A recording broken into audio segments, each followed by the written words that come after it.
Hello, I'm Tom Bailey, and in today's Speaker Stories episode, I'll be getting to know Kristel Bauer, who is a wellness expert, keynote speaker, and TEDx speaker with a mission of helping individuals thrive personally and professionally whilst promoting vibrant company cultures. So, Kristel, hello, and a very warm welcome to today's episode. Hello, Tom. Thanks so much for having me. I really appreciate you being here. And just out of interest for all of our listeners, whereabouts in the world are you right now? So I'm in the US and I am north of Chicago. So Chicagoland area, Midwest. Awesome. Thanks for sharing. And I also know that you host the Global Top 1% podcast, Live Greatly. You've spoken all over the place and you also write for entrepreneur.com. But we're really going to be talking about the topic of public speaking today and really finding out about your journey as a speaker. Mhm. So, my first question for you is how important has speaking, presenting, public speaking been for you in your career so far? Oh, it's huge. It's been huge. So that is one of the main focuses of my business right now and being able to share the insights and education that I want to share with the world. So it's been an amazing platform to get my message out there and hopefully help some people. Absolutely. Just spreading value all over the world. Yeah, thanks for doing what you do. And just to take it back to the very beginning for a second, what was your earliest memory of having to stand up and deliver a presentation, and how did it go?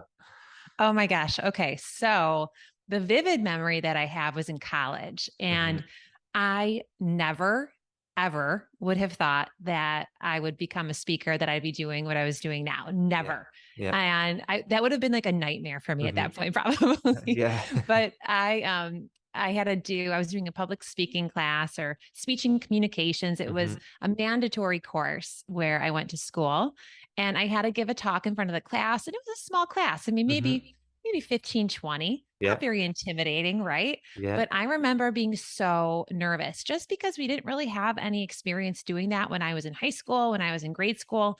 So it was very new to me. So the idea of standing up and presenting, and I think we had little note cards and stuff, Hmm. it got the nerves going. And I Hmm. remember just like the butterflies in my stomach the night before, feeling like, oh, worrying about it.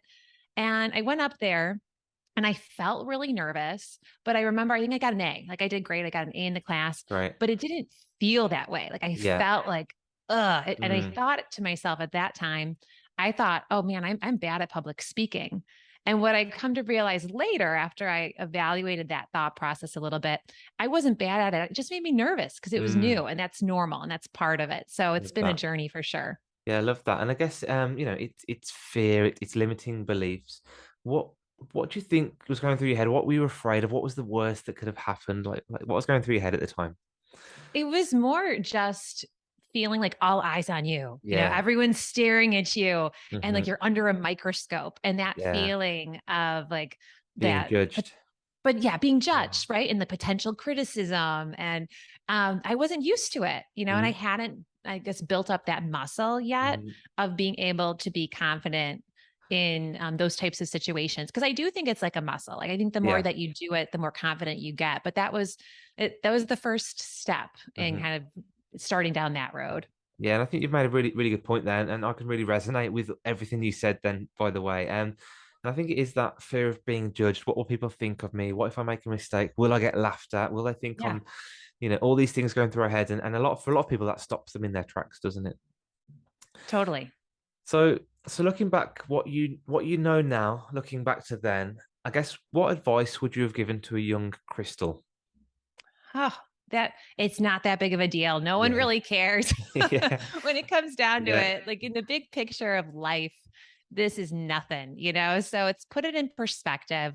And what helps me now is just focusing on the value that I'm bringing. And at that point, the thing is too, I wasn't passionate about what I was talking about. I picked some random topic that I was trying to memorize something. So hmm, I wasn't excited about it. I wasn't passionate about it. I didn't feel like, oh, I'm bringing value to the people listening. And that makes such a huge difference. So I think it's paying attention to like what's your unique value add, what do you have to offer? And then also like just be you, show up as yeah, you. You don't have to pretend to be someone else or act this way or act that way. hmm, Like that takes the pressure off. I feel yeah, like just, now yeah. like stepping on stage, like just show up as you. Perfect. Love that. And something you mentioned right at the beginning there as well was that nobody really cares. I think that's important because a lot of people are worrying about what they're going to have for dinner, what looking at their Yeah. social media notifications, like they don't really this pressure you put on yourself isn't actually realistic in terms of what the audience are kind of feeling. They actually want you to do a good job on stage.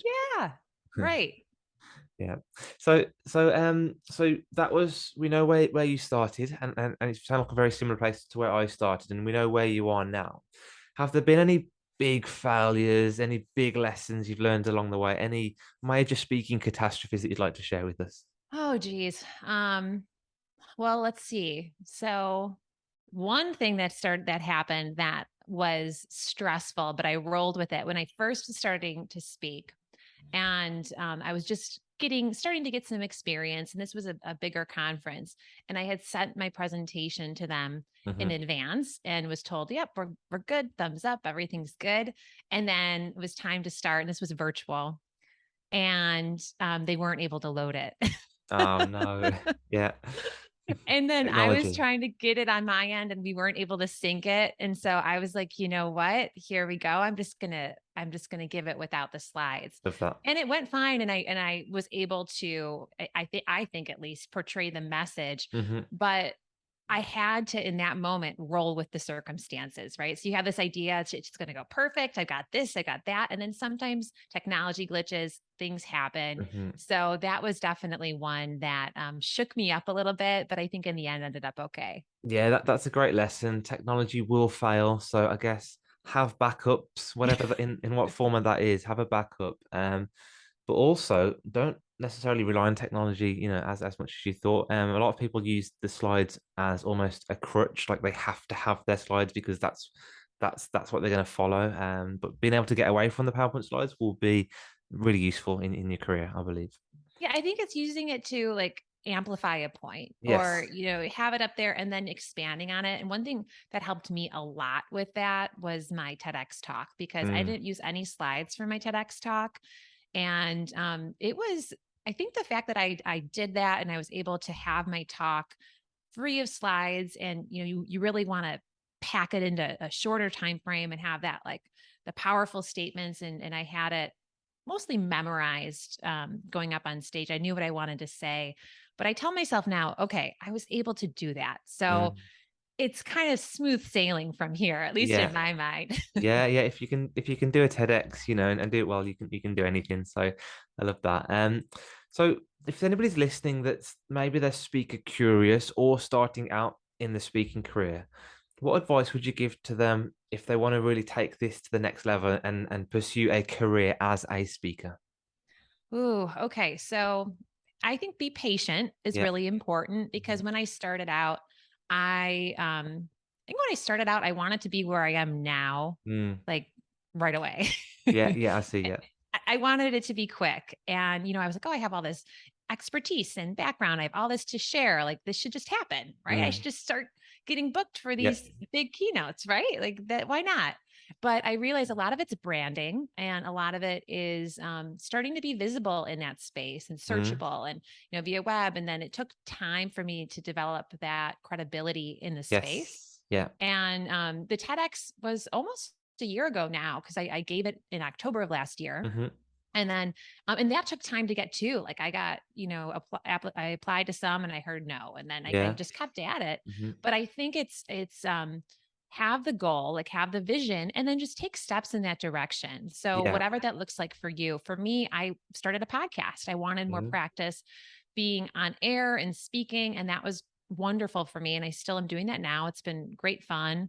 And I spoke for free in the beginning here and Yeah. there, Yeah. and I think you want to get some testimonials, you want to try and get some footage. Mm.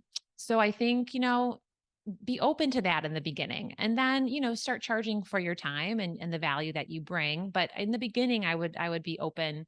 I would say be open to some of those things to get that expertise. And then after you have some of that, then, maybe you start reaching out to some bureaus too Mm. and Yeah. pitch yourself. And Yeah. don't be afraid to pitch yourself. Like know your unique value add and kind of fine tune that pitch because in the beginning, I wasn't getting any responses from bureaus. Hmm. And now I'm represented by quite a few and it just took it took trial and error, and it Yeah. took time. And again, Yeah. like building up that credibility. Great. I love that. Loads of great value in there. And one thing you did mention about, it's almost like transition from speaking for free and asking for to be paid to speak. So Yeah. how was that transition? Did it take courage? Was there any particular piece of advice you'd give someone who wants to go from free speaker to paid speaker? It does take courage. Mhm. Yes, it does. But I think it's recognize your value. So, once you get to that place where you're feeling like you've had some practice, you feel confident, then I really do feel like you should start charging because it's your time, Yeah. and you're bringing to the table like all of the knowledge base that you've worked to get you where you are now. So that's really incredibly valuable. And if you don't ask, you're not going to get anything. Mm. So I think you have to get over that fear of asking. Yeah. And at this point, I say no to a lot of things that are offers where it's unpaid. I'm not doing any unpaid speaking engagements at this point. Mhm. And if there's like a nonprofit or something, like I potentially would consider it at one point Yeah. if it made sense. But in general, like I'm being very careful with where I'm putting my time. And Mhm. so I would just say to you listening, like value your time and Yeah. value yourself, and ask around a little bit, like see where you should start. And it's definitely changed for me as far as where I started and where I am now. So Mhm. just the more that you get a feel for like, well, what are other speakers in my space Mm. getting? Yeah. And then that's going to change. The more you do, okay, well, now I can charge more. Oh, Yeah. okay, now I can charge more. So Yeah. you're Yeah. going to build Yeah. as you go. So just keep reevaluating it, I think. Yeah. I love that, and enjoy the journey as well, I guess, along Yeah, the way. Um, totally. so you mentioned the TEDx was probably around about a year ago. So I guess we were still in the pandemic, maybe coming towards the end of the pandemic at that point. How have you had to transition between stage speaking, virtual speaking, back to stage speaking? How's that process been for you? I really like the live because you get feedback and Yeah. you can see. I what it was hard for virtual is that you don't see a response. Hmm. So it's hard to kind of gauge the feeling, right? Because there Mm. is a feeling Yeah. that you get when you're around other people. Mm. And there's nonverbal communication, there's expression. So and that can impact, maybe you say something a little differently, or you adjust a little bit. So I think that was the trickiest part of virtual speaking, is not having that feedback. So you have to be, I think, really confident Yeah. just in your presentation, and give Mhm. yourself that own positive feedback Yeah, of course. Yeah. for how it's going. So that's been the biggest thing. Perfect. But yeah, hopefully live speaking is back, and for now, for the near future, here to stay as well. Yes. Yes. Fantastic. Very last question from me now. So, thank you very much for all of the value added so far. I guess the last question from me is, if somebody would like to book you as a speaker, find out more, or listen to your podcast, where's the best place for them to find you online? Oh, sure. So they can go to my website. It's www.livegreatly.co. Mhm. And, they can reach out to me there. My podcast is available on all the major podcast platforms. So they can check that out wherever they like listening to podcasts. And then I'm also Awesome. on Instagram, LinkedIn. Those are two of the big platforms I post on regularly. Fantastic. And what I'll do for everybody listening, I'll post all of those links in the show notes. So you can just click on them and you can go and find out more about Kristel. So thank you so much again for your time today. I really appreciate you coming along, and you've just shared so much great value with me and our audience. Thank you so much for having me. It was a lot of fun.